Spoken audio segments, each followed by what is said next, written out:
Aux premières heures de la journée, les fidèles musulmans ont commencé à sortir de leur maison, vêtus de leurs plus beaux atours, empruntant les chemins menant à la mosquée. Après un mois de jeûne, de dévotion et de prières intenses, il s'agissait pour les musulmans de venir en ce jour de fête réitérer ces prières. Les vœux de tout bon Malien, c'est-à-dire de bonheur, de santé, de prospérité, de succès dans nos entreprises et surtout de paix et d'apaisement, d'entente entre le peuple malien. Notre pays est en difficulté. Nous prions Dieu à ce que demain soit mieux qu'aujourd'hui et que les fils de ce pays s'attendent et que Dieu sauve notre pays.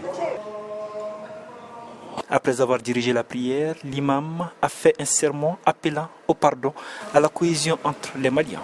Il a aussi souhaité que les dirigeants actuels puissent bénéficier du soutien nécessaire pour la réussite de la transition. Un message qui trouve écho auprès des fidèles, notamment des femmes. Je souhaite que le pays soit en paix. Je prie donc que les dirigeants actuels soient à la hauteur de la mission. Que Dieu veille sur eux ainsi que tous les soldats déployés sur les différents fronts pour sécuriser le pays. Et comme vous l'avez compris, ces prières qui viennent d'être formulées sont pratiquement celles que vont formuler tous les Maliens partout où ils se trouvent au Mali et ailleurs, car depuis plus de 10 ans, le pays fait face à une situation sécuritaire des plus compliquées. Mohamed Danyoko pour Médien TV au Mali.